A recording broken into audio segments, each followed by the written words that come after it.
എല്ലാവർക്കും നമസ്കാരം. എൻ്റെ പേര് മിനു. CTP വിജിലൻസിൻ്റെ കീഴിൽ ടൗൺ പ്ലാനറാണ്. സോൺ 1ൻ്റെ ടൗൺ പ്ലാനറാണ്. രണ്ട് ഭാഗങ്ങളിലായിട്ടാണ് ഈ അവതരണം ചെയ്യാനായിട്ട് ഉദ്ദേശിച്ചിട്ടുള്ളത്. ഒന്നാമത്തെ പോർഷൻ എന്ന് പറയുന്നത് എൻഷുറിങ് DCR എന്നുള്ളതാണ്. First portion. അതിലേക്ക് പോകുന്നതിന് മുമ്പ് ജസ്റ്റ് CTP വിജിലൻസിൻ്റെ ഒരു ഓർഗനോഗ്രാം ഒന്ന് കാണിക്കുകയാണ്. പ്രിൻസിപ്പൽ സെക്രട്ടറി LSDയുടെ കീഴിൽ ആണ് CTP വിജിലൻസ് ആക്ട് ചെയ്യുന്നത്. സെക്രട്ടേറിയറ്റിന്റെ ഭാഗമായിട്ടാണ് CTP വിജിലൻസ് പ്രവർത്തിക്കുന്നത്. CTP വിജിലൻസിന്റെ കീഴിൽ മൂന്ന് സോണുകളായിട്ടാണ് തിരിച്ചിരിക്കുന്നത്. അതിൽ ഓരോ സോണിനും ഹെഡ് ചെയ്യുന്നത് ഓരോ ടൗൺ പ്ലാനേഴ്സ് ആണ്. ഓരോ ടൗൺ പ്ലാനറുടെ കീഴിൽ 3 ഡെപ്യൂട്ടി ടൗൺ പ്ലാനേഴ്സ് ഉണ്ട്. ഈ രീതിയിലാണ് അതിൻ്റെ ഓർഗനോഗ്രാം പോകുന്നത്.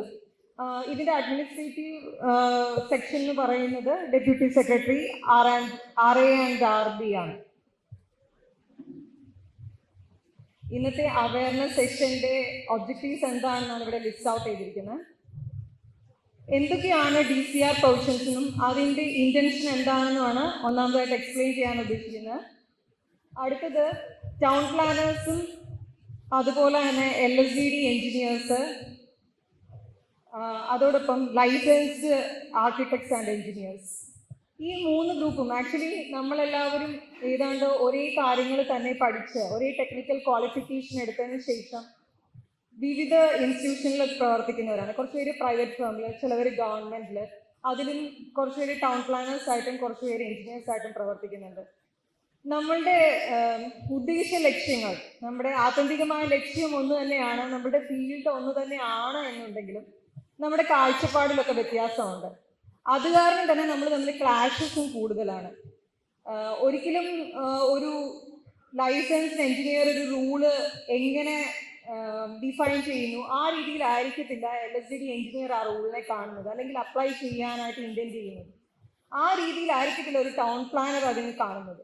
അപ്പോൾ ഓരോരുത്തരുടെയും പെർസ്പെക്റ്റീവ് ഡിഫറെൻ്റ് ആണ്. അതുകൊണ്ട് തന്നെ നമ്മുടെ ഇടയിൽ ക്ലാഷസ് സ്വാഭാവികമായിട്ട് ഉണ്ടാവാറുണ്ട്. അപ്പോൾ ഇതൊരു ഹാർമണൈസ്ഡ് രീതിയിൽ പോകണമെന്ന് പല ഡിസ്കഷനിലും വന്നതുകൊണ്ട് അങ്ങനെ ഒരു പ്ലാറ്റ്ഫോം ക്രിയേറ്റ് ചെയ്യുക എന്നത് ഈ അവയർനെസ് സെഷൻ്റെ ഒരു ഉദ്ദേശ ലക്ഷ്യമാണ്. അതിൻ്റെ ഒരു ഫസ്റ്റ് അറ്റംപ്റ്റ് എന്ന രീതിയിലാണ് ഇത് ട്രൈ ചെയ്യുന്നത്. ഒരു എക്സ്പെരിമെൻ്റ് തന്നെയാണ്. ഓരോ സോണിലായിട്ട് നമ്മൾ ഇതിൻ്റെ ക്ലാസ്സസ് ചെയ്തിരുന്നു.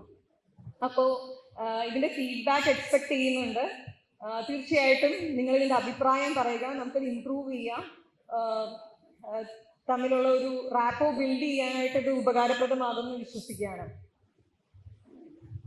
അടുത്തത് ആക്ച്വലി CTP വിജിലൻസ് കഴിഞ്ഞ കാലങ്ങളിൽ കൈകാര്യം ചെയ്തിരുന്ന കേസ് ഫയലുകൾ ഇത് വിശകലനം ചെയ്തിട്ട് ഒരു റിപ്പോർട്ട് തയ്യാറാക്കിയിട്ടുണ്ടായിരുന്നു, സീരീസ് 1. ഈ റിപ്പോർട്ടിൻ്റെ ഒരു സംക്ഷിപ്ത അവതരണവും ഉദ്ദേശിക്കുന്നുണ്ട്. അതിലൂടെ നമ്മൾ കൈകാര്യം ചെയ്യുന്ന ഈ ബിൽഡിംഗ് റൂൾസിലെ അതെങ്ങനെയാണ് ഹാൻഡിൽ ചെയ്യുന്നത്, അതിനൊരു ഉൾക്കാഴ്ച കിട്ടും എന്നുള്ളതാണ് അതിൽ നിന്നും എനിക്ക് മനസ്സിലായിട്ടുള്ളത്.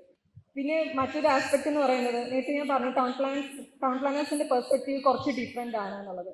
കുറച്ചും കൂടെ ഒരു വൈഡർ വ്യൂവിലാണ് ടൗൺ പ്ലാനേഴ്സ് കാര്യങ്ങൾ കാണുന്നത്. അതുകൊണ്ട് തന്നെ ഒരു സ്പേഷ്യൽ പ്ലാനിങ്ങിൻ്റെ ആസ്പെക്ട് അതിനകത്ത് വരുന്നുണ്ട്. ആ ഒരു കാര്യം കൂടെ നിങ്ങളുമായിട്ട് പങ്കുവെക്കണം. DCR കംപ്ലയൻസിന് അത് ഇമ്പോർട്ടൻ്റ് ആയിട്ടുള്ളൊരു കാര്യമാണ്. ഇത്രയും കാര്യങ്ങളാണ് ഈ സെമിനാറിലൂടെ ഉദ്ദേശിക്കുന്നത്. എന്താണ് DCR? എല്ലാവർക്കും ഞാൻ ടേം അധികം ചിലരൊന്നും കേട്ടിട്ടില്ല എന്നൊരു എന്താണ് കൺഫ്യൂഷൻ പലരും പറയാറുണ്ട്. DCR എന്ന് പറയുന്നത് ഡെവലപ്മെന്റ് കൺട്രോൾ റെഗുലേഷൻ എന്നുള്ളതാണ്. മലയാളത്തിൽ പറയുമ്പം വികസന നിയന്ത്രണ നിയമങ്ങൾ എന്ന് വേണമെങ്കിൽ നമുക്കതിനെ പറയാം. അതായത് വികസന നിയന്ത്രണത്തിനായിട്ട് നിയമങ്ങൾ കൊണ്ടുവരികയാണ്. അപ്പോൾ നമുക്ക് സ്വാഭാവികമായിട്ട് തോന്നും ബിൽഡിംഗ് റൂൾ എന്താ വികസന നിയന്ത്രണ നിയമമല്ലേ? നിശ്ചയമായും ബിൽഡിംഗ് റൂള് ഒരു DCR തന്നെയാണ്. എന്തിനാണ് ഈ DCR? ഈ DCR എന്തിനാണ് എന്ന് പറയുന്നതിന് ചെറിയൊരു ബാക്ക്ഗ്രൗണ്ടിലേക്ക് പോകേണ്ടതായിട്ടുണ്ട്. അതിന് ഞാനൊരു ഷോർട്ട് ഇതെടുത്ത് പോവാം. ഈ ആദ്യത്തെ ചിത്രത്തിൽ ഇടതുവശത്ത് കാണുന്നത് ജനസംഖ്യയുടെ അടിസ്ഥാനത്തിൽ ലോകരാജ്യങ്ങളെ റെപ്രസെന്റ് ചെയ്തിരിക്കുന്നതാണ്. ഇതിൽ നമുക്ക് നോക്കിയറിയാം ചൈനയും ഇന്ത്യയും വളരെ പ്രോമിനൻ്റ് ആയിട്ട് നിങ്ങൾക്ക് കാണാം. കാരണം ഇന്ത്യ മോസ്റ്റ് പോപ്പുലസ് കൺട്രിയാണ്. അപ്പോൾ ഇന്ത്യ വളരെ പ്രൊജക്റ്റ് ചെയ്ത് നിങ്ങൾ കാണുന്നുണ്ട്. പക്ഷേ അടുത്ത ചിത്രം, രണ്ടാമത്തേത്, അതിൽ നോക്കുമ്പം ഗ്രോസ് ഡൊമസ്റ്റിക് പ്രോഡക്റ്റ് വെച്ചിട്ടാണ് ലോകരാജ്യങ്ങളെ റെപ്രസെന്റ് ചെയ്തിരിക്കുന്നത്.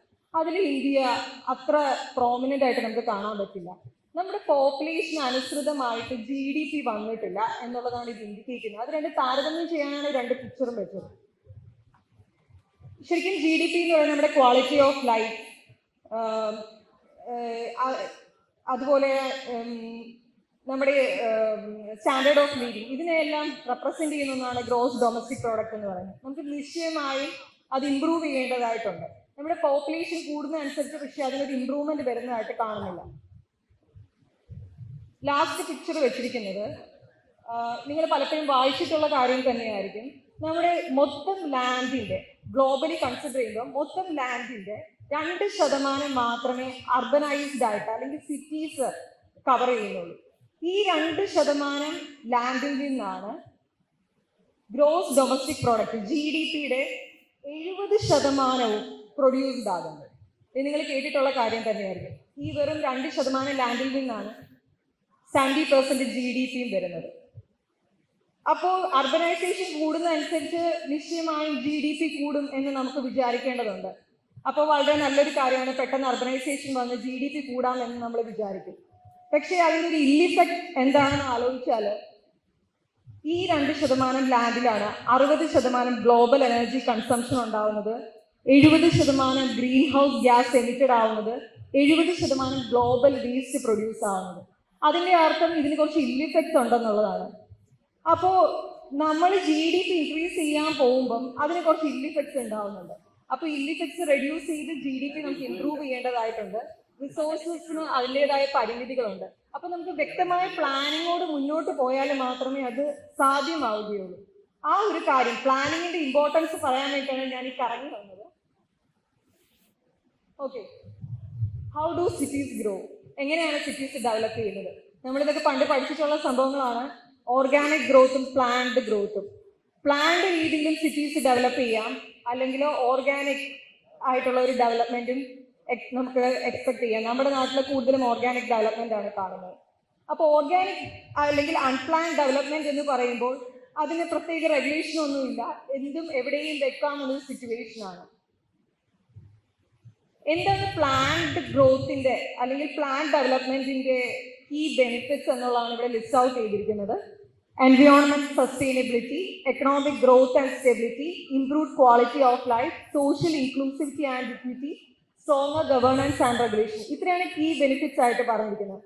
ഇതെന്താണെന്ന് നോക്കിയാൽ സുസ്ഥിരമായിട്ടുള്ള എൻവയോൺമെന്റൽ സസ്റ്റൈനബിലിറ്റി, അത് എൻവയോൺമെന്റിൽ സുസ്ഥിരമായിട്ടുള്ള ഒരു പ്രൊട്ടക്ഷൻ, എഫിഷ്യൻ്റ് ആയിട്ട് ലാൻഡ് യൂസ് ചെയ്യുക, ഡിസാസ്റ്റർ റെസിലിയൻസിന് പ്രിപ്പയർഡ് ആവുക തുടങ്ങിയത്. എക്കണോമിക് ഗ്രോത്ത് ആൻഡ് സ്റ്റെബിലിറ്റി അതെന്ന് പറയുന്നത് ഒരു ഏരിയയുടെ എക്കണോമിക് പൊട്ടൻഷ്യൽ എന്താണെന്ന് തിരിച്ചറിഞ്ഞ് ആ രീതിയിൽ ലാൻഡിനെ ഡെവലപ്പ് ചെയ്യുക എന്നുള്ളതാണ്.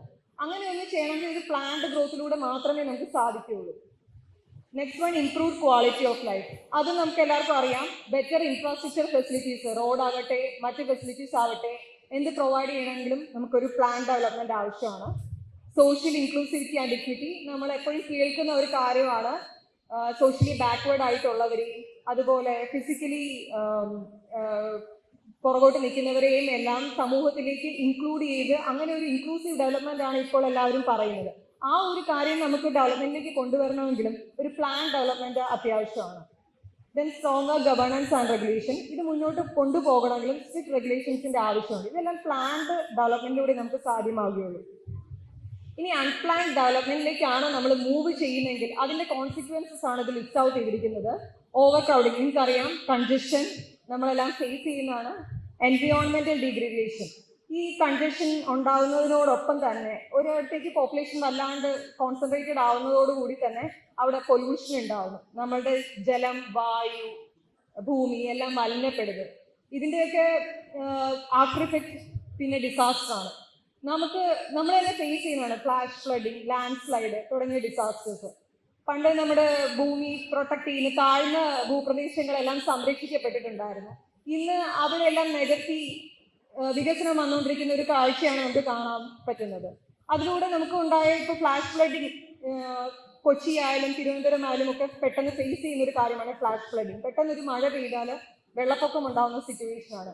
പണ്ട് ഈ അതിതീവ്ര മഴ എന്നൊക്കെ പറഞ്ഞ് വരുന്ന സമയത്ത്, നമ്മളിപ്പോൾ കാലാവസ്ഥാ വ്യതിയാനത്തിന്റെ കാലഘട്ടമാണല്ലോ, അതിതീവ്ര മഴ എന്ന് പറഞ്ഞ് വരുമ്പോൾ അത് കുറച്ച് നേരത്തെ കണ്ടെയ്ൻ ചെയ്യാനായിട്ട് താഴ്ന്ന ഭൂപ്രദേശങ്ങൾ ഉണ്ടായിരുന്നു. അത് കഴിഞ്ഞ് വെള്ളം വളരെ സ്ലോ ആയിട്ട് ഒഴുകി പോകുമായിരുന്നു. പക്ഷെ ഇന്നത്തെ സിറ്റുവേഷനിൽ അങ്ങനെ ഒരു വാട്ടർ റീടെൻഷൻ ഏരിയാസ് കുറഞ്ഞുകൊണ്ടിരിക്കുകയാണ്. അതുകൊണ്ട് തന്നെ നമ്മൾ ഫ്ലാഷ് ഫ്ലഡിങ് ഫേസ് ചെയ്യുന്നുണ്ട്. അപ്പം ഓരോ നമ്മുടെ വികസനം നമ്മൾ ചിന്തിക്കാതെ ചെയ്യുമ്പോൾ അതിന്റെ ആഫ്റ്റർ എഫക്ട്സ് എല്ലാം നമ്മൾ ഫേസ് ചെയ്യേണ്ടതായിട്ട് വരുന്നുണ്ട്. ഇൻഅഡിക്വേറ്റ് ഇൻഫ്രാസ്ട്രക്ചർ, അത് നേരത്തെ പറഞ്ഞ കാര്യമാണ്. പിന്നെ ലോസ് ഓഫ് കൾച്ചറൽ ഹെറിറ്റേജ്, ഇതിന്റെ പ്രാധാന്യം. പൈതൃകം, നമ്മുടെ പൈതൃകം സംരക്ഷിക്കേണ്ടത് നമ്മുടെ ഓരോരുത്തരുടെയും ഉത്തരവാദിത്തമാണ്. നമ്മുടെ സംസ്കാരമാണ് നമ്മുടെ അഭിമാനം. നമ്മുടെ നാടിനോട് നമുക്ക് അഭിമാനം തോന്നുന്നത് നമ്മുടെ പൈതൃകത്തെ പറ്റി ഓർത്തിട്ടാണ് നമ്മൾ അഭിമാനിക്കുന്നത്. അത് നമ്മുടെ കുട്ടികൾക്ക് നമുക്ക് പകർന്നു കൊടുക്കാൻ സാധിച്ചാൽ മാത്രമേ അവർ നമ്മുടെ നാടിനെ സ്നേഹിക്കുകയുള്ളൂ, നമ്മുടെ നാടിന് വേണ്ടിയിട്ട് പ്രവർത്തിക്കുകയുള്ളൂ. തീർച്ചയായിട്ടും നമ്മുടെ പൈതൃകം സംരക്ഷിക്കേണ്ട ഉത്തരവാദിത്വം നമുക്കുണ്ട്. അത് ഒരു പ്ലാൻഡ് ഗ്രോത്ത് അല്ല എന്നുണ്ടെങ്കിൽ അതിനെയും അഫക്റ്റഡ് ആകും. ഇതെല്ലാം ഇൻഡിക്കേറ്റ് ചെയ്യുന്ന ഒരു സ്പേഷ്യൽ പ്ലാനിങ്ങിന്റെ ഇമ്പോർട്ടൻസിലേക്കാണ്. എന്താണ് സ്പേഷ്യൽ പ്ലാനിങ്? സുസ്ഥിരമായിട്ടുള്ള ഒരു ഓർഗനൈസ്ഡ് ഡെവലപ്മെന്റിന് വേണ്ടിയിട്ടുള്ളതാണ് സ്പേഷ്യൽ പ്ലാനിങ് എന്ന് പറയുന്നത്. ഇതിന്റെ മേജർ ആയിട്ടുള്ള ഒരു കമ്പോണന്റ് ആണ് DCR അല്ലെങ്കിൽ ഡെവലപ്മെന്റ് കൺട്രോൾ റെഗുലേഷൻസ് എന്നുള്ളത്. അപ്പോൾ നേരത്തെ പറഞ്ഞു, ഡെവലപ്മെന്റ് കൺട്രോൾ റെഗുലേഷൻ എന്ന് പറയുന്നത് ഒരു സെറ്റ് ഓഫ് റൂൾസ് ആണ്. അതായത് വികസനം കൺട്രോൾ ചെയ്യുന്നതിന് വേണ്ടിയിട്ടുള്ള റൂൾസ്. യൂഷ്വലി അത് DCRs മറ്റു സ്ഥലങ്ങളിൽ നമ്മൾ നോക്കിക്കഴിഞ്ഞാൽ, നമ്മുടെ നാട്ടിലായാലും എക്സിസ്റ്റിംഗ് ബിൽഡിങ്ങിനും പുതുതായിട്ട് സ്റ്റാർട്ട് ചെയ്യുന്ന ബിൽഡിങ്ങിനും എല്ലാം നമ്മൾ കൺട്രോൾ റെഗുലേഷൻസ് പറയാറുണ്ട്. എന്താണ് objectives of DCR? Unfavourable and misuse of land നമ്മൾ റെഡ്യൂസ് ചെയ്യുക എന്നുള്ളത്, പ്രൈവറ്റ് ഇൻട്രസ്റ്റിനെക്കാട്ടിലും പബ്ലിക് ഇൻട്രസ്റ്റിന് പ്രാധാന്യം കൊടുക്കുക എന്നുള്ളത്, ലാൻഡിന്റെ ഓവർ ക്രൗഡിങ് റെഡ്യൂസ് ചെയ്യുക, ജനങ്ങൾക്ക് പബ്ലിക് സേഫ്റ്റി, ഹെൽത്ത്, കൺവീനിയൻസ് ഇതൊക്കെ പ്രൊവൈഡ് ചെയ്യുക എന്നുള്ളതാണ് DCRന്റെ ഒബ്ജക്റ്റീവ്. നമ്മുടെ കേരള കോണ്ടക്സ്റ്റിലേക്ക് വരുമ്പം ഈ പൈ ചാർട്ട് നോക്കിയാൽ സെൻസസിന്റെ കുറച്ച് ഡേറ്റയാണ് വെച്ചിരിക്കുന്നത്. 2001 പോപ്പുലേഷൻ നോക്കിക്കഴിഞ്ഞാൽ അർബൻ പോപ്പുലേഷൻ 25% മാത്രമായിരുന്നു. എന്നാൽ അത് 2011 ആയപ്പം 50-50 റേഞ്ചിലേക്ക് മാറിയിട്ടുണ്ട്. 50% അർബൻ പോപ്പുലേഷൻ ആണ്. ഇനി 2031 ആകുമ്പോഴത്തേക്കും അത് 70% ആകും എന്നാണ് പറയുന്നത്. അതായത് കേരളം റാപ്പിഡ്ലി അർബനൈസിങ് സിറ്റുവേഷനാണ് ഫേസ് ചെയ്യുന്നത്. നേരത്തെ പറഞ്ഞ പോലെ തന്നെ ഈ റാപ്പിഡ് അർബനൈസേഷൻ എന്ന് പറയുമ്പോൾ അതിൻ്റെ ഇൽ എഫക്ട്സ് നമ്മൾ ഫേസ് ചെയ്യേണ്ടതായിട്ട് വരുന്നുണ്ട്. പക്ഷെ കേരളത്തിന് അതിൻ്റെതായ പ്രത്യേകതകളുണ്ട്. നമുക്ക് മിക്സഡ് ലാൻഡ് യൂസ് പാറ്റേൺ ആണ്. അതുപോലെ ഡെൻസിറ്റി ഓഫ് പോപ്പുലേഷൻ വളരെ കൂടുതലാണ്. പിന്നെ നമുക്ക് എക്കോ സെൻസിറ്റീവ് ഏരിയാസ് അതും വളരെ കൂടുതലാണ്. അപ്പോൾ നമുക്ക് ഡെവലപ്പ് ചെയ്യാനുള്ള ലാൻഡ് എന്ന് പറയുന്നത് വളരെ കുറവാണ്. ആവശ്യമുള്ള കാര്യങ്ങൾക്കായിട്ട് വികസനത്തിന് വേണ്ടിയിട്ട് അവൈലബിൾ ആയിട്ടുള്ള ലാൻഡ് വളരെ കുറവാണ്. അതായത് ലാൻഡ് ഒരു സ്കേഴ്സ് കമ്മോഡിറ്റിയാണ്. അത് സ്കേഴ്സ് ആയിട്ടുള്ളൊരു സാധനം നമ്മളൊരു പർപ്പസിന് വേണ്ടിയിട്ട് യൂസ് ചെയ്യുമ്പോൾ അത് വ്യക്തമായ പ്ലാനിങ്ങോടെ യൂസ് ചെയ്തില്ല എന്നുണ്ടെങ്കിൽ അതിൻ്റെ ഇൽ എഫക്ട്സ് ഭീകരമായിരിക്കും. നമ്മുടെ നാട്ടില്, നമ്മുടെ കേരളത്തിന്റെ കോണ്ടെക്സ്റ്റിൽ യൂഷ്വലി വരുന്ന DCR ഡെവലപ്മെന്റ് കൺട്രോൾ റെഗുലേഷൻസ് ആണ് ലിസ്റ്റ് ഔട്ട് ചെയ്തിരിക്കുന്നത്. ഒന്നാമത്തെ പ്രധാനമായിട്ടുള്ളത് master plan and zoning regulation ആണ്. ഇത് ബേസ് ചെയ്തിരിക്കുന്നത് ടൗൺ ആൻഡ് കൺട്രി പ്ലാനിംഗ് ആക്ടിനെയാണ്. അടുത്തത് ബിൽഡിംഗ് ബൈലോസ്. നമുക്കെല്ലാം അറിയാം, കേരള മുനിസിപ്പാലിറ്റി ബിൽഡിംഗ് റൂൾസും പഞ്ചായത്ത് ബിൽഡിംഗ് റൂൾസും. അത് ബേസ് ചെയ്തിരിക്കുന്ന മുനിസിപ്പൽ ആക്ടിനെയും പഞ്ചായത്ത് രാജ് ആക്ടിനെയുമാണ്. കേരള റിയൽ എസ്റ്റേറ്റ് അതോറിറ്റിയുടെ റെഗുലേഷൻസ്, അത് real estate regulation and development act 2016 base ചെയ്തിട്ടാണ് അത് ഡെവലപ്പ് ചെയ്തിരിക്കുന്നത്. പിന്നെ എൻവയോൺമെന്റ് പ്രൊട്ടക്ഷൻ ആക്ടിനെ ബേസ് ചെയ്ത് പാഡി ആൻഡ് വെറ്റ്ലാൻഡ് ആക്ടും കോസ്റ്റൽ സോൺ റെഗുലേഷനും. ഇതാണ് പ്രധാനമായിട്ടും നമ്മൾ ഡീൽ ചെയ്യുന്ന DCRs. മറ്റു കാര്യങ്ങളുണ്ട്, പ്രധാനമായും നമ്മൾ ഡീൽ ചെയ്യുന്ന ഈ കാര്യങ്ങളാണ്. ഒന്നാമതായിട്ട് town and country planning act. Actually local പ്ലാൻസും പ്ലാൻഡ് സ്കീംസ് പ്രിപ്പയർ ചെയ്യാനായിട്ട് ഒരു ഫ്രെയിം വർക്ക് പ്രൊവൈഡ് ചെയ്യുക എന്നുള്ളതാണ് ഇതിൻ്റെ മെയിൻ ഉദ്ദേശം. Town and country planning act അനുസരിച്ചിട്ട് ഹോൾ സ്റ്റേറ്റിന് വേണ്ടിയിട്ട് ഒരു state spatial perspective plan create ചെയ്യേണ്ടതായിട്ടുണ്ട്. അതിനെ അടിസ്ഥാനപ്പെടുത്തിയിട്ട് ഒരു ഡിസ്ട്രിക്ട് സ്പേഷ്യൽ പെർസ്പെക്റ്റീവ് പ്ലാൻ നമ്മൾ തയ്യാറാക്കേണ്ടതായിട്ടുണ്ട് ഓരോ ജില്ലയ്ക്കും. അപ്പോൾ ആ ജില്ലയിൽ ഓരോ ലോക്കൽ ബോഡിയുടെ റോൾ എന്താണ്, അതിനനുസരിച്ചിട്ട് വേണം ആ റോള് പ്ലേ ചെയ്യാനാണ് ഓരോ ലോക്കൽ ബോഡിക്ക് വേണ്ടിയിട്ട് മാസ്റ്റർ പ്ലാൻസ് ഡെവലപ്പ് ചെയ്യേണ്ടത്. ഇവിടെ കാണിച്ചിരിക്കുന്ന കുറച്ച് പഴയ ടൗൺസിന്റെ പിക്ചേഴ്സ് ആണ്. തിരുവനന്തപുരമുണ്ട്, കൊച്ചിയുണ്ട്, കോഴിക്കോടുണ്ട്. ഇവിടെയെല്ലാം മുമ്പ് തന്നെ ടൗൺ പ്ലാനിങ് സ്കീംസുകൾ ഉണ്ടായിരുന്ന ടൗൺസ് ആണ്. ഇതിന്റെ ഏരിയ നോക്കിക്കഴിഞ്ഞാൽ നമുക്ക് മനസ്സിലാവും ഇപ്പോഴും കുറച്ച് ഗ്രീൻ ഏരിയാസ് പ്രൊട്ടക്റ്റഡ് ആയിട്ടുണ്ട്, റിക്രിയേഷൻ സ്പേസുകളുണ്ട്, ഹെറിറ്റേജ് പ്രൊട്ടക്റ്റഡ് ആയിട്ടുണ്ട്. ഇതെല്ലാം അങ്ങനെ തന്നെ നിന്ന് പോകുന്നതിന് ഈ ടൗൺ പ്ലാനിങ് സ്കീമുകൾ അവിടെ ഉണ്ടായിരുന്നു എന്നത് വലിയൊരു റോള് വഹിച്ചിട്ടുണ്ട്. എന്നാൽ ഇന്ന് പുതിയ ടൗൺസ് നമ്മൾ കണ്ണടച്ച് തുറക്കുന്നതിന് മുമ്പ് മാതിരി ഡെവലപ്പ് ചെയ്ത് വരികയാണ്. ഈ ടൗൺസ് ഡെവലപ്പ് ചെയ്യുമ്പോൾ ഒരു മാസ്റ്റർ പ്ലാനും ബി ടി പി സ്കീമും ഇല്ലാത്ത കേസുകളിൽ അവിടെ ഒരു ഹബ്സാർഡ് ടൈപ്പ് ഡെവലപ്മെന്റിലേക്ക് പോകാനായിട്ടുള്ള ചാൻസുകൾ വളരെ കൂടുതലാണ്. നമ്മുടെ ഒരു ആവറേജ് മലയാളിയുടെ സ്വപ്നമാണ് സ്വന്തമായിട്ടൊരു വീട് എന്ന് പറയുന്നത്. നമ്മൾ വീട് വെക്കാൻ തയ്യാറാവുമ്പോൾ നമ്മൾ എന്തൊക്കെ കാര്യങ്ങൾ നമ്മൾ പ്ലാൻ ചെയ്യും, നമ്മൾ ഒരുപാട് ചിന്തിക്കും, വീട് വെച്ചവരോട് ഡിസ്കസ് ചെയ്യും, വീട്ടിൽ താമസിക്കുന്ന നമ്മുടെ അംഗങ്ങളോട് ഡിസ്കസ് ചെയ്യും, കുറേ കാര്യങ്ങൾ, അതിൻ്റെ സ്പേസ് എവിടെ വേണം, ഇങ്ങനെ വളരെ പ്ലാനിങ് നടത്തി അവസാനം ഈ ഡിസ്കഷൻ എല്ലാം കഴിഞ്ഞ് ഇതിൻ്റെ സ്പേസ് എല്ലാം നോക്കി നമ്മളൊരു പ്ലാൻ തയ്യാറാക്കും ഷീറ്റിൽ. അതേത് ഫേസിൽ ചെയ്യണം, എത്ര കോസ്റ്റ് നമുക്കിടാം, ഇതൊക്കെ നമ്മൾ ചിന്തിക്കും. നമുക്ക് താമസിക്കാനുള്ള വീടിന് എന്തുമാത്രം ശ്രദ്ധ കൊടുക്കുന്നു, അതേ ശ്രദ്ധ നമ്മുടെ സിറ്റി അല്ലെങ്കിൽ നമ്മുടെ ലാൻഡ് ഡെവലപ്പ് ചെയ്യുമ്പോൾ, നമ്മൾ താമസിക്കുന്ന ടൗൺ ഡെവലപ്പ് ചെയ്യുമ്പോൾ നമ്മൾ ഇൻപുട്ടായിട്ട് കൊടുക്കേണ്ടതില്ലേ? ആ ഒരു കാര്യം നമ്മൾ ഈവൻ ഇഫ് എഞ്ചിനീയർ ആണെങ്കിലും ടൗൺ പ്ലാനർ ആണെങ്കിലും എന്നതിൽ പരം നമ്മളൊരു പൗരൻ എന്ന നിലയിൽ നമ്മൾ ചെയ്യേണ്ട ഒരു ഉത്തരവാദിത്തമാണ്. ആ ഒരു പർപ്പസ് ആണ് ശരിക്കും മാസ്റ്റർ പ്ലാൻസിലൂടെയും ബി ടി പി സ്കീമിലൂടെയും ചെയ്യാനായിട്ട് ഉദ്ദേശിക്കുന്നത്. മാസ്റ്റർ പ്ലാൻസ് തയ്യാറാക്കുന്നതും ഇതുപോലെ നമ്മുടെ സിറ്റീനെ വിഷൻ ചെയ്ത് ഒരു 20 ഇയേഴ്സ് കണക്കാക്കി ഏത് രീതിയിൽ ഡെവലപ്പ് ചെയ്യണം, അതിന് എന്തൊക്കെ എക്കണോമിക്കലി അതിൽ പ്രോഗ്രസ് ചെയ്യാൻ പറ്റും എന്നുള്ളത് നോക്കി പ്രോജക്റ്റ് സ്പെഷ്യലി പ്ലാൻ ചെയ്യുകയാണ് ഒരു മാസ്റ്റർ പ്ലാനിലൂടെ അല്ലെങ്കിൽ ഡി ടി പി സ്കീമിലൂടെ ചെയ്യുന്നത്. ഇതിൻ്റെ പ്രധാനപ്പെട്ട ഒരു ഭാഗമാണ് സോണിംഗ് റെഗുലേഷൻ അല്ലെങ്കിൽ സോണിംഗ് എന്ന് പറയുന്ന ഭാഗം. അതായത് ലാൻഡിൻ്റെ ബെസ്റ്റ് യൂസ് കൺസിഡർ ചെയ്തിട്ട് ഓരോ ഏരിയയെയും നമ്മൾ സോൺ ചെയ്യുകയാണ് ഇന്ന പർപ്പസിന് വേണ്ടിയിട്ട്. ചിലത് റെസിഡൻഷ്യൽ സോൺ ആയിരിക്കും, ചിലത് അഗ്രികൾച്ചറൽ സോൺ ആയിരിക്കും, ചിലത് ഇൻഡസ്ട്രിയൽ ആയിരിക്കും. അങ്ങനെ ഓരോ രീതിയിലേക്ക് അതിനെ സോൺ ചെയ്യുന്നുണ്ട്. ഇപ്പോൾ റെസിഡൻഷ്യൽ സോൺ ആണെന്നുണ്ടെങ്കിൽ അതിൽ റെസിഡൻഷ്യൽ യൂസസ് ആയിരിക്കും പെർമിറ്റഡ് ആയിരിക്കുക. ഇൻഡസ്ട്രിയൽ ഏരിയയിൽ ഇൻഡസ്ട്രിയൽ ഡെവലപ്മെന്റ് ആണ് ഉദ്ദേശിക്കുന്നത്.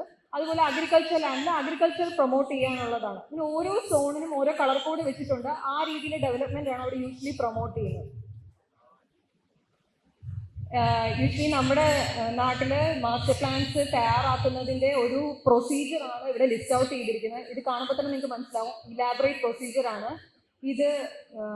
ലീഗൽ ബാക്കിംഗ് ഉള്ള ഒരു ഡോക്യുമെന്റ് ആണ്. അത്രയേറെ പ്രാധാന്യമുള്ള ഒന്നാണ് മാസ്റ്റർ പ്ലാൻസും ബി ടി പി സ്കീമും എന്ന് പറയുന്നത്. അതായത് ഞാൻ പറയാൻ ഉദ്ദേശിക്കുന്നത്, നമ്മൾ ബിൽഡിംഗ് റൂൾ നോക്കുന്നതിലും മേലിലാണ് മാസ്റ്റർ പ്ലാന്റെ പ്രൊവിഷൻസിന്റെ പ്രയോറിറ്റി എന്ന് പറയുന്നത്. അതിന് മേലിലാണ് ഒരു ഡീറ്റെയിൽ ടൗൺ പ്ലാനിങ് സ്കീമിന്റെ പ്രയോറിറ്റി എന്ന് പറയുന്നത്. അപ്പോൾ നമ്മളൊരു ലാൻഡിന് ഡെവലപ്പ് ചെയ്യാനായിട്ട് ഒരു ആപ്ലിക്കേഷൻ നമ്മുടെ കയ്യിൽ വരികയാണ്, അല്ലെങ്കിൽ നമ്മളൊരു ലാൻഡ് ഡെവലപ്പ് ചെയ്യാൻ ഉദ്ദേശിക്കുന്നുണ്ടെങ്കിൽ അവിടെ ഏതെങ്കിലും ബി ടി പി സ്കീം ഉണ്ടെങ്കിലും അത് പാലിക്കാൻ, അതിൻ്റെ റൂൾസ് പാലിക്കാൻ നമ്മൾ പ്രയോറിറ്റി കൊടുക്കണം. അതിനുശേഷം മാസ്റ്റർ പ്ലാൻ ഉണ്ടോ എന്ന് ചെക്ക് ചെയ്യുക, അതിൻ്റെ റൂൾസ് നമ്മൾ പാലിക്കുക. അതിനുശേഷമാണ് ശരിക്കും ബിൽഡിംഗ് റൂൾസിൻ്റെ പ്രയോറിറ്റി വരിക. ഇത് കുറച്ച് ഇലാബറേറ്റ് പ്രൊസീജിയറാണ്. കൗൺസിലിൽ വെച്ച് കൗൺസിൽ ഡിസിഷൻ എടുത്തതിന് ശേഷമാണ് മാസ്റ്റർ പ്ലാന്റെ പ്രൊസീജിയർ സ്റ്റാർട്ട് ചെയ്യുന്നത്. ഇതിനകത്ത് എക്സ്റ്റൻസീവ് ലാൻഡ് യൂസ് സർവേ നടത്തുന്നുണ്ട്, ഫ്യൂച്ചറിലേക്ക് ഒരു എൻവിഷനിങ് നടത്തുന്നുണ്ട്, പ്രോജക്റ്റ് സ്പെഷ്യലി പ്ലാൻ ചെയ്യുന്നുണ്ട്. ഇത് ഞാൻ എക്സ്പ്ലെയിൻ ചെയ്യാനായിട്ട് ഉദ്ദേശിക്കുന്നില്ല. അർബൻ ലോക്കൽ ബോഡീസിൽ വർക്ക് ചെയ്തിട്ടുള്ളവർക്ക്, മുനിസിപ്പാലിറ്റിയിലും കോർപ്പറേഷനിൽ വർക്ക് ചെയ്തിട്ടുള്ളവർക്ക് ഇങ്ങനത്തെ വർക്കുമായിട്ട് ഡീൽ ചെയ്ത് പരിചയം ഉണ്ടാവും. മേ ബി പഞ്ചായത്തിൽ വർക്ക് ചെയ്തവർക്ക് അതിനെ പറ്റിയിട്ടുള്ള അറിവ് ചിലപ്പോൾ ഉണ്ടാവില്ല. ജസ്റ്റ് പറഞ്ഞു പോകുന്നതേ ഉള്ളൂ. എന്നിരിക്കലും ഞാൻ പറയാൻ ഉദ്ദേശിച്ചത് ഇത്രയുമാണ്. നമ്മളുടെ നാടിന്റെ ഡെവലപ്മെന്റിന് വേണ്ടിയിട്ടാണ് ഇത്തരം പ്ലാനുകൾ തയ്യാറാക്കുന്നത്. അപ്പോൾ നമ്മൾ അതിൻ്റെ ഡിസ്കഷനിൽ ഭാഗമാവാനായിട്ട് എപ്പോഴും ശ്രദ്ധിക്കണം. യൂഷ്വലി ലോക്കൽ ബോഡിയിലൊക്കെ തിരക്കാണ്. നമുക്ക് യൂഷ്വലി ചെല്ലുമ്പോൾ എഞ്ചിനീയറിംഗ് സെക്ഷനുമായിട്ടൊന്നും ഡിസ്കഷന് നമുക്ക് അവരുടെ ഒരു പാർട്ടിസിപ്പേഷൻ പലപ്പോഴും കുറവായിട്ട് കാണാറുണ്ട്. പക്ഷേ ഈ ഒരു കാര്യം നിങ്ങൾ ചിന്തിക്കുക, നമ്മുടെ ഫ്യൂച്ചർ ആലോചിച്ചിട്ടാണ് ഈ കാര്യം ചെയ്യുന്നത്. ടൗൺ പ്ലാനിംഗ് ഡിപ്പാർട്ട്മെന്റിനെ LSD പ്ലാനിംഗ് ഇതിന് മാത്രം ചെയ്യാവുന്ന ഒരു പ്രവർത്തനമല്ല. സ്റ്റേക്ക് ഹോൾഡർ ഡിസ്കഷൻ അതിനകത്ത് ആവശ്യമാണ്. എഞ്ചിനീയറിംഗ് സെക്ഷന്റെ പങ്കും അതിനകത്ത് വലുതാണ്. അതുകൊണ്ട് തന്നെ ഇത്ര ഡിസ്കഷനിൽ വരുമ്പോൾ നിങ്ങൾ പേഴ്സണലി അതിനകത്ത് പാർട്ടിസിപ്പേറ്റ് ചെയ്യാൻ ശ്രമിക്കുക. ഇല്ലെങ്കിൽ അതിന് ഏബിൾ ആയിട്ടുള്ള ഒരാളെ നിങ്ങൾ ഡെസിഗ്നേറ്റ് ചെയ്യാനായിട്ട് പ്രത്യേകം ശ്രദ്ധിക്കണം എന്ന് ഓർപ്പിക്കുകയാണ്. ഇത് കോഴിക്കോട് സിറ്റിയുടെ മാസ്റ്റർ പ്ലാൻ, അമൃത് മാസ്റ്റർ പ്ലാന്റെ ഇമേജ് ആണ്. പ്രൊപ്പോസ് ലാൻഡ് യൂസ് പ്ലാൻ ആണ് ഇവിടെ കാണിച്ചിരിക്കുന്നത്. നേരത്തെ ഞാൻ പറഞ്ഞതുപോലെ ലീഗൽ ബാക്കിംഗ് ഉള്ളതാണ്. ഒഫീഷ്യൽ ഗസറ്റിൽ പ്രസിദ്ധീകരിച്ചിട്ടാണ് മാസ്റ്റർ പ്ലാന്റെ എല്ലാ റെഗുലേഷൻസും വരുന്നത്. ഇതൊരു DTP സ്കീമിന്റെ ഇമേജ് ആണ് കാണിച്ചിരിക്കുന്നത്. ട്രിവാൻഡ്രത്തുള്ള ഒരു DTP സ്കീമാണ്. ഡീറ്റെയിൽ ടൗൺ പ്ലാനിങ് സ്കീം എന്ന് പറയുന്നത് കുറച്ചും കൂടെ കുറച്ച് ഏരിയയ്ക്ക് ഡീറ്റെയിൽ ആയിട്ട് സ്കീം തയ്യാറാക്കുന്നത്. എന്തെങ്കിലും ഒരു പർപ്പസിന് വേണ്ടിയിട്ടായിരിക്കും. മേ ബി അത് റോഡ് വൈഡനിങ് ആവാം, ചില കേസുകളിൽ ഒരു റിക്രിയേഷൻ സ്പേസ് ക്രിയേറ്റ് ചെയ്യുന്നതിനാകാം, ചിലപ്പോൾ ഒരു സബ് സെന്റർ ക്രിയേറ്റ് ചെയ്യുന്നതിനാവാം. ഇവിടെ ഒരു സബ് സെന്ററിന്റെ ക്രിയേഷന് വേണ്ടിയിട്ട് പാളയം ഏരിയയിൽ ട്രിവാൻഡ്രത്ത് ചെയ്തൊരു DTP സ്കീമാണ് ഇവിടെ കാണിച്ചിരിക്കുന്നത്. 75ഓളം മാസ്റ്റർ പ്ലാനുകൾ ടൗൺ പ്ലാനിങ് ചെയ്തിട്ടുണ്ട്. അതിൻ്റെ ഒരു ലിസ്റ്റാണ് കാണിച്ചിരിക്കുന്നത്. വെബ്സൈറ്റിൽ ഇത് ലഭ്യമാണ്. ഇവിടെ കാണിച്ചിട്ടുള്ളത് ബാംഗ്ലൂർ സിറ്റിയുടെ കോംപ്രിഹെൻസീവ് ഡെവലപ്മെന്റ് പ്ലാൻ ആണ്. ഇതിന്റെ പ്രൊപ്പോസ് ലാൻഡ് യൂസ് മാപ്പാണ് മേളിൽ കാണിച്ചിരിക്കുന്നത്. ഇതിനകത്ത് നിങ്ങൾക്ക് കണ്ടാൽ അറിയാം, സെൻട്രൽ ഏരിയയിൽ യെല്ലോയും റെഡ് കളറും ഒക്കെ ആയിട്ട് കാണുന്നുണ്ട്. ബിൽറ്റ് യൂസുകളാണ്.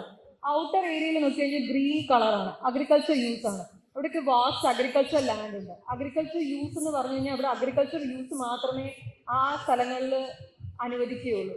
പക്ഷേ നമ്മുടെ നാട്ടിലേക്ക് വരുമ്പം അങ്ങനെ വാസ്റ്റ് അഗ്രികൾച്ചർ ലാൻഡ് എന്ന് പറയുന്നത് കുറവാണ്. നമുക്ക് മിക്സഡ് ലാൻഡ് യൂസ് പാറ്റേൺ ആണ് നമ്മുടെ ഇവിടെ കാണുന്നത്. അതുകൊണ്ട് തന്നെ നമുക്ക് ഈ സ്പേഷ്യൽ മാസ്റ്റർ പ്ലാന്റെയും DTP സ്കീമിന്റെയും റെഗുലേഷൻസ് ഇംപ്ലിമെന്റ് ചെയ്യാൻ കുറച്ച് പ്രയാസങ്ങൾ ഉണ്ടാവാറുണ്ട്. അപ്പോൾ അവിടെ കൂടുതൽ റോള് പ്ലേ ചെയ്യുന്നത് തീർച്ചയായിട്ടും ബിൽഡിംഗ് റൂൾസ് ആണ്. നിങ്ങൾ ബിൽഡിംഗ് റൂൾസ് സ്ഥിരം കൈകാര്യം ചെയ്യുന്നവരാണ്. ബിൽഡിംഗ് റൂൾസിന്റെ പ്രാധാന്യം നമ്മുടെ ഇവിടെ അതിനനുസരിച്ച് കൂടുതലായിട്ടുണ്ട്. ബിൽഡിംഗ് റൂൾസിലേക്ക് വരാൻ നിങ്ങളെല്ലാവരും ഡീൽ ചെയ്യുന്ന കാര്യമാണ്. അത് ജസ്റ്റ് ഒരു കൺസ്ട്രക്ഷൻ സ്റ്റാൻഡേർഡ് എന്നുള്ളതല്ല. നമുക്ക് പബ്ലിക് സേഫ്റ്റിയും അതുപോലെ തന്നെ സസ്റ്റൈനബിലിറ്റിയും എല്ലാം എൻഷുർ ചെയ്യുന്നതിന് വേണ്ടിയിട്ടുള്ളതാണ് ബിൽഡിംഗ് റൂൾസ്. ബിൽഡിംഗ് റൂൾസിൽ യൂഷ്വലി നമ്മൾ ബിൽഡിംഗ് റൂൾസിന്റെ ക്ലാസ്സിൽ പോകുന്ന എല്ലാവർക്കും കൺഫ്യൂഷൻ ഉണ്ട്. എന്ന് നോക്കിയാലും ബിൽഡിംഗ് റൂളിന്റെ കൺഫ്യൂഷൻ തീരില്ല. എല്ലാവർക്കും എപ്പോഴും കൺഫ്യൂഷനാണ്. പക്ഷെ നമ്മൾ ഇതിനകത്ത് എപ്പോഴും ആലോചിക്കേണ്ട കാര്യം എന്ന് പറയുന്നത് അതിൻ്റെ എന്തിനാണ് ഒരു റൂൾ ഉണ്ടാക്കിയെന്നുള്ള അതിൻ്റെ അന്തസ്സത്തെ എന്താണെന്ന് നമ്മൾ മനസ്സിലാക്കുകയാണ് ആദ്യം ചെയ്യേണ്ടത്. അപ്പോൾ കൺഫ്യൂഷൻസ് ഇച്ചിരി കുറയ്ക്കാനായിട്ട് സാധിക്കും എന്നാണ് ഞാൻ വിചാരിക്കുന്നത്. ഒരു റൂൾ ഉണ്ടാക്കിയ നിശ്ചയമായും കൺഫ്യൂഷൻ ഉണ്ടാവും. ഞങ്ങൾക്കും കൺഫ്യൂഷൻ ഉണ്ട്, നിങ്ങൾക്കും കൺഫ്യൂഷൻ ഉണ്ട്. അത് ആക്ച്വലി ഡിസ്കഷനിലൂടെ നമുക്കത് കുറയ്ക്കാനായിട്ട് സാധിക്കുകയുള്ളൂ. എനിവേ അതിൻ്റെ എന്തിനാണ് ആ റൂൾ ഉണ്ടാക്കിയെന്നൊരു ബാക്ക്ഗ്രൗണ്ട് നമ്മൾ അറിഞ്ഞു വെക്കുകയാണെന്നുണ്ടെങ്കിൽ ഇത്രയും കൺഫ്യൂഷൻസ് നമുക്ക് കുറയ്ക്കാനായിട്ട് സാധിക്കും. ഇവിടെ പറയാൻ ഉദ്ദേശിച്ച് വേറൊന്നുമല്ല, നേരത്തെ പറഞ്ഞ കാര്യം തന്നെയാണ്. ടൗൺ പ്ലാനറിന്റെ പെർസ്പെക്റ്റീവ് ആയിരിക്കത്തില്ല ഒരു ലോക്കൽ ബോഡി എഞ്ചിനീയർക്ക്, അയാളുടെ പെർസ്പെക്റ്റീവ് ആയിരിക്കില്ല ഒരു ലൈസൻസ് ആർക്കിടെക്ട് അല്ലെങ്കിൽ എഞ്ചിനീയർ. അപ്പോൾ ഇവരുടെ എല്ലാം എന്തുകൊണ്ടാണ് ഇങ്ങനെ മാറിയിരിക്കുന്നത്? ഒരാൾ ക്ലയന്റിനെ സപ്പോർട്ട് ചെയ്ത് അതിന് വേണ്ടിയിട്ടാണ് പ്രവർത്തിക്കുന്നത്. ലോക്കൽ ബോഡി എഞ്ചിനീയറുടെ കാര്യം എടുക്കുകയാണെന്നുണ്ടെങ്കിൽ അവർക്ക് നല്ല പ്രഷറുണ്ട്. ഇലക്റ്റഡ് മെമ്പേഴ്സിന്റെ പ്രഷർ ഉണ്ടാവും. അതുപോലെ വരുന്ന ആപ്ലിക്കൻസിന്റെ പ്രഷർ അവർ ഫേസ് ചെയ്യുന്നുണ്ടാവും. കൂടുതൽ പ്രഷർ അവർ തന്നെയാണ് ഫേസ് ചെയ്യുന്നത്. അപ്പോൾ അവർ തീരുമാനം എടുക്കുന്നത് അതെങ്ങനെ ആ റൂൾ ഇംപ്ലിമെന്റ് ചെയ്യും, അത് ഇഫക്റ്റീവ് ആക്കും എന്നുള്ള രീതിയിലാണ്. അപ്പോൾ അവരുടെ പെർസ്പെക്റ്റീവ് ഡിഫറെന്റ് ആയിരിക്കും. ടൗൺ പ്ലാൻ ആലോചിക്കുന്നത് ഒരു പ്രോജക്റ്റ് വരുമ്പം സ്പേഷ്യലി അതിന് എന്ത് ഇഫക്റ്റ് ആണ് ഉണ്ടാവുന്നത് എന്നുള്ളതായിരിക്കും. അപ്പം ഞങ്ങളുടെ ആസ്പെക്റ്റും കുറച്ച് ഡിഫറെന്റ് ആയിരിക്കും. ആ ഒരു കാര്യത്തിൽ ഒരു ഹാർമണി ക്രിയേറ്റ് ചെയ്യണം എന്ന് വെച്ചിട്ടാണ് ഇങ്ങനെ ഒരു പ്ലാറ്റ്ഫോമിലേക്ക് നമ്മൾ വന്നത്. ആക്ച്വലി ബിൽഡിംഗ് റൂളിന്റെ പർപ്പസ് എന്താണ് എന്ന് നേരത്തെ പറഞ്ഞതിൽ ഞാൻ 1-2 പോയിന്റ്സ് പറയാനായിട്ട് ഞാൻ ആഗ്രഹിക്കുന്ന കാര്യമാണ്. നമ്മൾ പലപ്പോഴും വിചാരിക്കും സ്റ്റെപ്സിന് ട്രെഡും റൈസും ഒക്കെ പറയുന്നത് എന്തിനാണ് ഇത്ര സെന്റിമീറ്ററിന് കൃത്യം പറഞ്ഞിരിക്കുന്നത് എന്നൊക്കെ നമ്മൾ എപ്പോഴും വിചാരിക്കും. അത് നമ്മുടെ ബോഡിയുടെ സേഫ്റ്റിക്ക് വേണ്ടി, നമ്മുടെ ഹെൽത്തിനെ കൺസിഡർ ചെയ്തിട്ടാണ് ഇത്തരം സ്റ്റെപ്സ് ഇത്ര ഹൈറ്റ് വേണം, റൈസ് ഇത്ര വേണം എന്നൊക്കെ പറയുന്നത്. അതുപോലെ തന്നെ ഒരു ഫ്ലൈറ്റിൽ എത്ര സ്റ്റെപ്സ് പാടുണ്ട്, അതുപോലെ തന്നെ അത് കഴിഞ്ഞാൽ ലാൻഡിങ് കൊടുക്കണം എന്നൊക്കെ പറയുന്നുണ്ട്. നമുക്ക് ചുമ്മാ സ്റ്റെപ്പ് കയറി പോകാൻ പറ്റില്ല. അത് നമ്മുടെ ബോഡിനെ തന്നെ അഫക്ട് ചെയ്യും. അപ്പോൾ നമ്മുടെ ഹെൽത്തിനെ കൺസിഡർ ചെയ്തിട്ടാണ് ആ ഒരു ആസ്പെക്റ്റും കൊടുക്കുന്നത്. ഇതുപോലെ നമ്മുടെ ബോഡിക്ക് വേണ്ടിയിട്ടാണ് ഓരോ കാര്യങ്ങളും റൂൾസിൽ എക്സ്പ്ലെയിൻ ചെയ്യുന്നത്.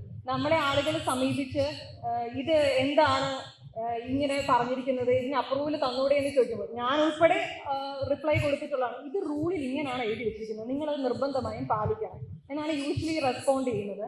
പക്ഷേ നമ്മളുടെ ആറ്റിറ്റ്യൂഡിൽ, ഞാൻ ഉൾപ്പെടെ ആ ആറ്റിറ്റ്യൂഡിൽ ഒരു ചേഞ്ച് വരുത്തേണ്ടതായിട്ട് ആവശ്യമുണ്ട്. നമ്മൾ റൂളിന്റെ പർപ്പസ് എന്താണെന്ന് നമ്മൾ മനസ്സിലാക്കണം.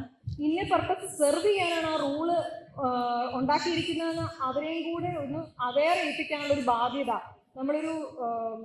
നമ്മളിരിക്കുന്ന പൊസിഷൻ അങ്ങനെ ഒരു ബാധ്യതയുണ്ട്, റെസ്പോൺസിബിലിറ്റി ഉണ്ട്. അത് നമ്മൾ ചെയ്യേണ്ടതായിട്ടുണ്ട്. അടുത്ത നെക്സ്റ്റ് പിക്ചറിൽ കാണിച്ചിരിക്കുന്നത് ഹാൻഡ് റെയിലിന്റെ ഹൈറ്റ് ആണ്.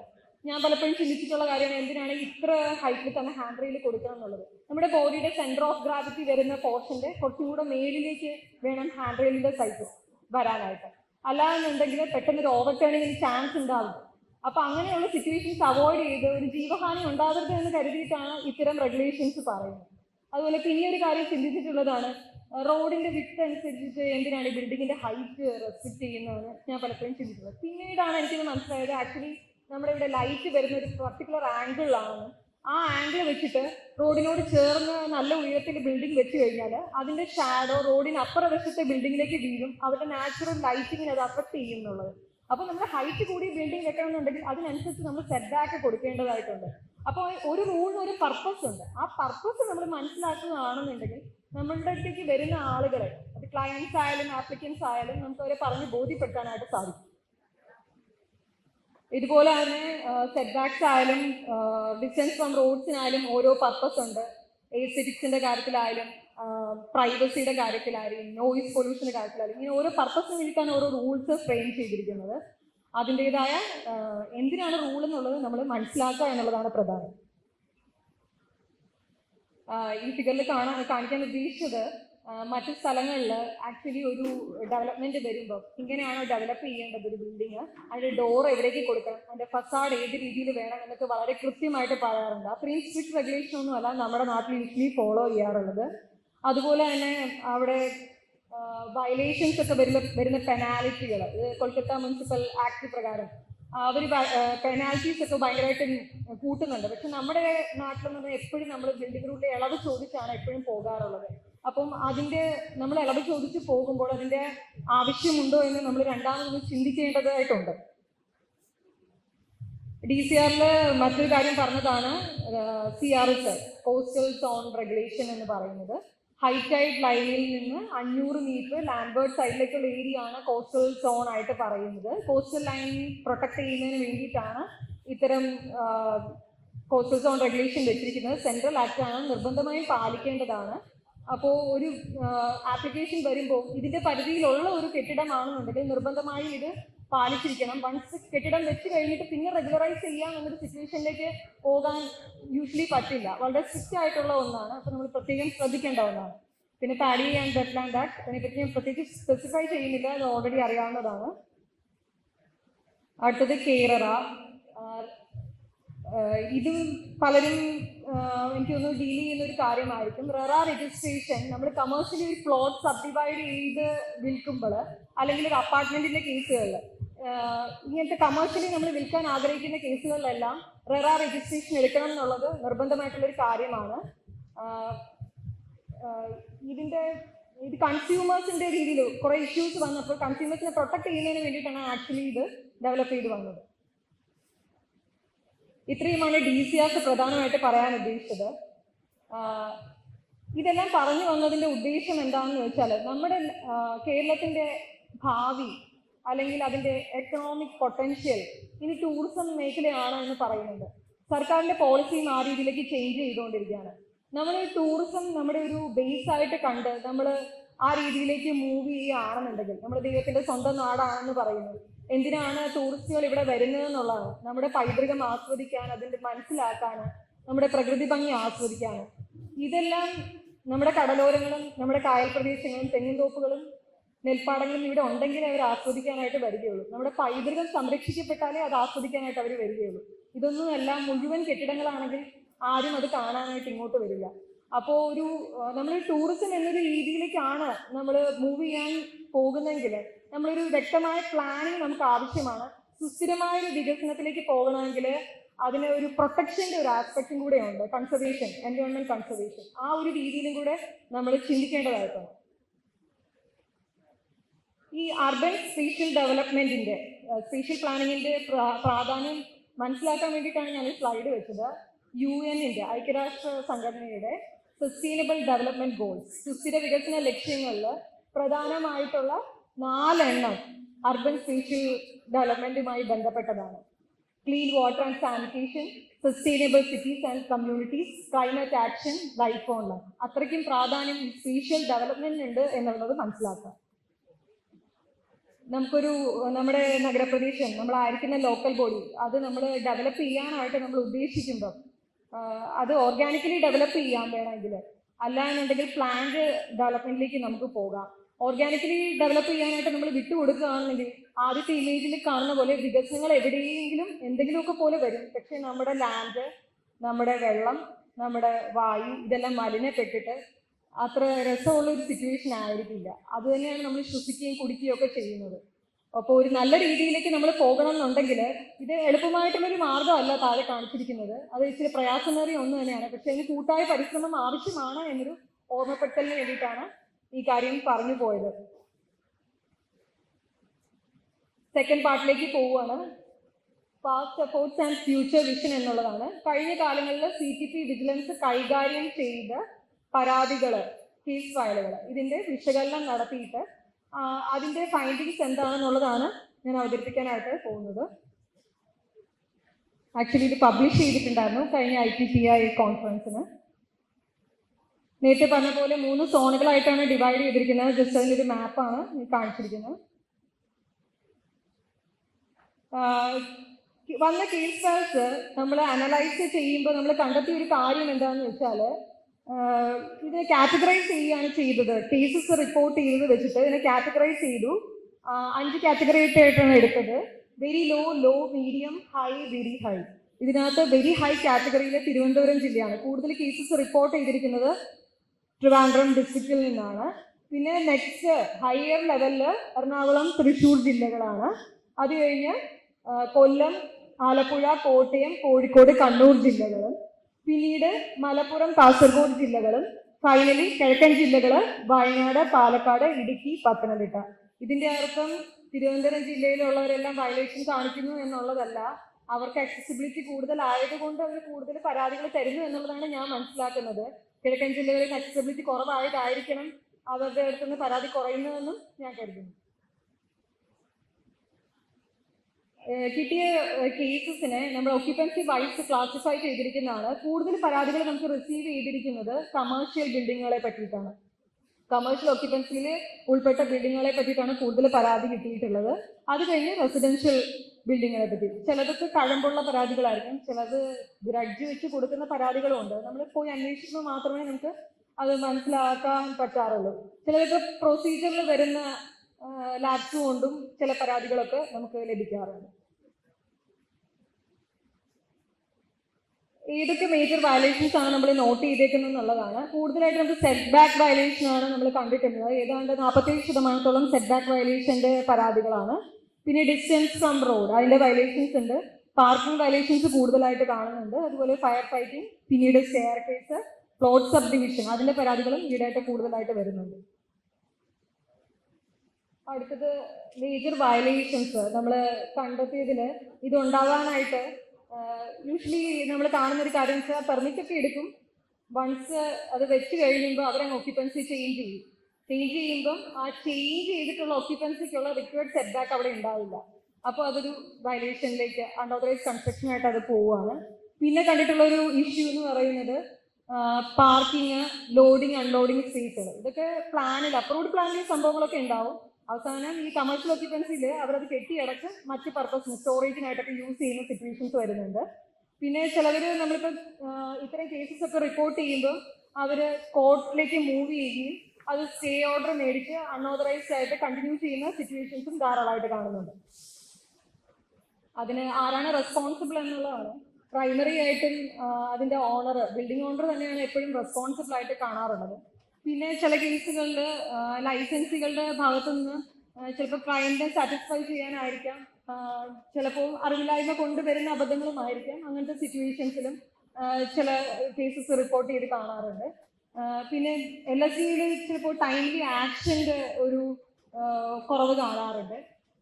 അത് മീൻസ് അവരുടെ തിരക്കായിരിക്കാം, എന്നാലും ബിൽഡിംഗ് റൂളിൻ്റെയൊക്കെ കേസിൽ ഒരു ശ്രദ്ധ നമ്മൾ ഫയൽ നോട്ട് എഴുതുമ്പോഴായാലും ആ കൃത്യമായിട്ട് ആ നോട്ട്സ് എഴുതി പോകാനായിട്ട് പലപ്പോഴും അണ്ടർസ്റ്റാൻഡ് ചെയ്തത് അങ്ങനെയെന്ന് പറഞ്ഞ് ചാടി അങ്ങ് പോകും, നോട്ടിലൊന്നും ഡീറ്റെയിൽ ആയിട്ട് കാണത്തില്ല. അപ്പൊ നമുക്കത് കറക്റ്റായിട്ടാണോ ചെയ്തതെന്നുള്ളത് നമ്മൾ എന്താണ് കുറെ പരതിയാലും മാത്രമേ നമുക്ക് മനസ്സിലാവൂ. ചിലപ്പോൾ വലിയ കഴമ്പുള്ള കാര്യമൊന്നും ആയിരിക്കില്ല, പക്ഷെ അതൊരു ഇഷ്യൂ ആയിട്ട് വരുന്ന പല കേസുകളും ഉണ്ടാവാറുണ്ട്. അപ്പോൾ ഫയൽ നോട്ടുകളെല്ലാം പ്രത്യേകം ശ്രദ്ധിക്കുക നിങ്ങൾ പ്രിപ്പയർ ചെയ്യുമ്പോൾ. ഏതൊക്കെയാണ് ക്രിട്ടിക്കൽ പോയിന്റ്സ് എന്ന് നമ്മൾ ഫയൽ നോക്കി ജസ്റ്റ് ഒന്ന് നോട്ട് ചെയ്ത കാര്യങ്ങളാണ്. പലപ്പോഴും മിസ് ഔട്ട് ചെയ്യുന്ന കാര്യങ്ങൾ CRZ, അതുപോലെ wetland and paddy land act, പിന്നെ മാസ്റ്റർ പ്ലാൻസിലെ പൈതൃക സോണുകൾ, ഹെറിറ്റേജ് സോണുകൾ പറയുന്നത് പലപ്പോഴും അതിന്റെ കൺകറൻസ് ഒക്കെ എടുക്കേണ്ടതായിട്ടുണ്ടാവും CTPയുടെ അടുത്ത്. അങ്ങനത്തെ ഒന്നും എടുക്കാതെ പല കേസുകളും പോവാറുണ്ട്.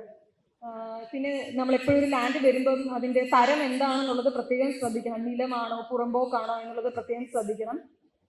അതുപോലെ ഒരു പ്രോപ്പർട്ടിയിൽ ഡെവലപ്മെന്റിന് വേണ്ടിയിട്ട് വരുമ്പം അതെന്തെങ്കിലും കോമൺ അസറ്റിന്റെ ചേർന്നുള്ളതാണോ, ഇപ്പോൾ വാട്ടർ ബോഡിയോട് ചേർന്നുള്ള ഒരു പ്രോപ്പർട്ടി ആണോ, അല്ല ഫോറസ്റ്റ് ലാൻഡിനുള്ളതാണോ, അതിന് ബഫർ പറഞ്ഞിട്ടുണ്ടോ, അങ്ങനെയാണെങ്കിൽ ആ ബഫർ ഡിസ്റ്റൻസ് വിട്ടിട്ടാണോ ബിൽഡിംഗ് പ്ലാൻ ചെയ്തിരിക്കുന്നത്, ഈ കാര്യങ്ങളൊക്കെ നമ്മൾ പ്രത്യേകം ശ്രദ്ധിക്കേണ്ടതായിട്ടുണ്ട്. നേരത്തെ പറഞ്ഞ പോലെ മാസ്റ്റർ പ്ലാൻ DCRന്റെ പ്രധാന ഭാഗമാണ്. ഇതിന്റെ zoning regulations, master plan DTP scheme, ഏതെങ്കിലും ടൗൺ പ്ലാനിംഗ് സ്കീംസിന്റെ റെഗുലേഷൻസ് പാലിച്ചിട്ടുണ്ടോ എന്ന് പ്രത്യേകം ശ്രദ്ധിക്കുക. കൂടുതലായിട്ടും അർബൻ ഏരിയയിലാണ് സ്കീമുകൾ ഉള്ളത്, അതുകൊണ്ട് അർബൻ ഏരിയയിൽ വർക്ക് ചെയ്യുന്നവർ അത് പ്രത്യേകമായിട്ട് ശ്രദ്ധിക്കുക. പിന്നെ ടൗൺ പ്ലാനറുടെ കൺകറൻസും ലേ ഔട്ട് അപ്രൂവലും. ടൗൺ പ്ലാനറുടെ ലേ ഔട്ട് അപ്രൂവൽ കിട്ടിക്കഴിഞ്ഞാൽ പിന്നെ പെർമിറ്റ് ഇഷ്യൂ ചെയ്യുക ഒരു പ്രശ്നവും ഇല്ലാന്ന് വിചാരിക്കുന്നവർ ഒത്തിരി ഉണ്ട്. അപ്പോൾ അതിനകത്ത് കുറച്ച് കണ്ടീഷൻസ് ഒക്കെ ലിസ്റ്റ് ഔട്ട് ചെയ്തിട്ടുണ്ടായിരിക്കും, അത് പതുക്കെ അങ്ങ് സ്കിപ്പ് ചെയ്യുക, അങ്ങ് വിസ്മരിച്ച് പോവുകയാണ് ചെയ്യുന്ന പതിവുള്ളത്. ശരിക്കും നമ്മുടെ സേഫ്റ്റിക്ക് വേണ്ടിയിട്ടുള്ള ഒരു കാര്യമാണ് അതിനകത്ത് പറഞ്ഞിരിക്കുന്നത്. ആ കണ്ടീഷൻസ് പാലിക്കപ്പെട്ടിട്ടുണ്ടെന്ന് നമ്മൾ ശരിക്കും ഉറപ്പ് വരുത്തേണ്ടതായിട്ടുണ്ട്. അതല്ല എന്നുണ്ടെങ്കിൽ ഭാവിയിൽ അതിന്റെ കോൺസിക്വൻസ് നമ്മൾ തന്നെ ഫേസ് ചെയ്യേണ്ടതായിട്ട് വരും. അടുത്തത് പ്ലോട്ട് സബ്ഡിവിഷൻ. ഇടയായിട്ട് കൂടുതലായിട്ട് വരുന്ന ഒരു സിറ്റുവേഷൻ ആണ് ഈ പരാതികൾ. അപ്രൂവൽ എടുക്കാതെ ലാൻഡ് സബ്ഡിവൈഡ് ചെയ്ത് പോകുന്ന കേസുകൾ. നമുക്കൊരു ലാൻഡ് കിട്ടുമ്പോൾ അവിടെ ചെല്ലുമ്പോൾ നമുക്ക് പ്ലോട്ട് സബ്ഡിവിഷന്റെ ഒരു രീതി നമുക്ക് തോന്നുന്നുണ്ടെങ്കിൽ അവരോട് ചോദിക്കുക, ആക്ച്വലി ലേ ഔട്ട് അപ്രൂവൽ എടുത്തിട്ടാണോ നിങ്ങൾ ചെയ്യുന്നത് എന്നുള്ളതൊന്ന് എൻഷുർ ചെയ്യേണ്ടതായിട്ടുണ്ട്. അതുപോലെ തന്നെ കണ്ടിന്യൂസ് ലാൻഡ്, ഒരു പ്രോപ്പർട്ടി നിങ്ങൾക്ക് ഒരു ആപ്ലിക്കേഷൻ കയ്യിലെത്തുമ്പം അതിന്റെ സറൗണ്ടിങ് പ്രോപ്പർട്ടിയുടെ ഓണർഷിപ്പ് എന്താണെന്ന് കൃത്യമായിട്ട് വെരിഫൈ ചെയ്തിരിക്കണം. സെയിം ഓണർഷിപ്പിലാണെങ്കിൽ മൊത്തം ലാൻഡും കാണിച്ചിട്ടുള്ള ഒരു ഡെവലപ്മെന്റ് ആയിരിക്കണം അവർ പ്രപ്പോസ് ചെയ്യുന്നത്. അവർ ചിലപ്പോൾ കുറച്ച് ലാൻഡിൽ ഡെവലപ്മെന്റ് ഉദ്ദേശിക്കുന്നുണ്ടാവുള്ളൂ, പക്ഷേ ഫുൾ ഏരിയയും ആ പ്ലാനിൽ ഇൻഡിക്കേറ്റ് ചെയ്തിട്ടുണ്ടെന്നുള്ളത് നിങ്ങൾ പ്രത്യേകം നോട്ട് ചെയ്യേണ്ടതായിട്ടുണ്ട്. Safety aspects in building rule, ചില fire escape stair, lift, fire drive, അങ്ങനത്തെ കുറച്ച് കാര്യങ്ങളുണ്ട്. അത് നമുക്ക് റെഗുലറൈസ്, ഈവൻ ഇഫ് ഗവൺമെന്റ് റെഗുലറൈസേഷന് ഫീസ് അടച്ച് പോലും ചെയ്യാൻ പറ്റാത്ത കാര്യങ്ങളാണ്. അങ്ങനത്തെ സേഫ്റ്റി ആസ്പെക്ട്സ് സ്കിപ്പ് ചെയ്യുന്നില്ല എന്ന് നമ്മൾ പ്രത്യേകം ശ്രദ്ധിക്കുക. പിന്നെ പ്രൊവിഷൻസ് ഫോർ ഡിഫറെൻ്റ്ലി ഏബിൾ, അത് വളരെ പ്രാധാന്യമുള്ള ഒന്നാണ്. ആ കാര്യങ്ങളും പലപ്പോഴും മിസ് ഔട്ട് ചെയ്ത് പോകാറുണ്ട്. മെയിൻ എൻട്രൻസ് അതിൻ്റെ കേസിലായാലും ടോയ്ലറ്റ്സ് പ്രൊവൈഡ് ചെയ്യുന്നത്, പാർക്കിംഗ് ഒക്കെ, അതൊക്കെ വളരെ സ്ട്രിക്റ്റ് ആയിട്ട് നോക്കുന്ന കാര്യങ്ങളാണ്. അതെല്ലാം എൻഷുർ ചെയ്യുക. ഈയിടെയായിട്ട് വരുന്ന ഇഷ്യൂസ് ആണ് സെപ്റ്റിക് ടാങ്ക് റിലേറ്റഡ്. പല കേസുകൾ ഇപ്പോൾ റിപ്പീറ്റഡ് ആയിട്ട് വന്ന് കാണാറുണ്ട്. ആക്ച്വലി വൺസ് കൺസ്ട്രക്ഷൻ കഴിഞ്ഞ് കഴിഞ്ഞാൽ നമുക്കത് പൊളിച്ചു നോക്കി എൻഷുർ ചെയ്യാനൊന്നും പറ്റില്ല. ഇനിഷ്യലി നിങ്ങൾക്ക് ഒരു ആപ്ലിക്കേഷൻ വരുന്നത് അത് ഇംപ്ലിമെന്റ് ചെയ്യുന്ന സ്റ്റേജിൽ തന്നെ അതിന്റെ റിക്വയർഡ് സെറ്റ് ബാക്സ് പ്രൊവൈഡ് ചെയ്തിട്ടുണ്ടെന്ന് എൻഷുർ ചെയ്യുക. പിന്നെ മണി ഇൻവോൾവ് ചെയ്തിട്ടുള്ള കാര്യങ്ങൾ, ഇപ്പോൾ പെർമിറ്റ് ഫീയുടെ കാര്യങ്ങൾ, കോമ്പൗണ്ടിങ് ഫീ കാൽക്കുലേറ്റ് ചെയ്യുമ്പം സർക്കാരിന് നഷ്ടം വരുന്നില്ല എന്ന് രണ്ടാമത് ഒന്നുകൂടെ ചെക്ക് ചെയ്യാനായിട്ട് നിങ്ങൾ ശ്രദ്ധിക്കുക.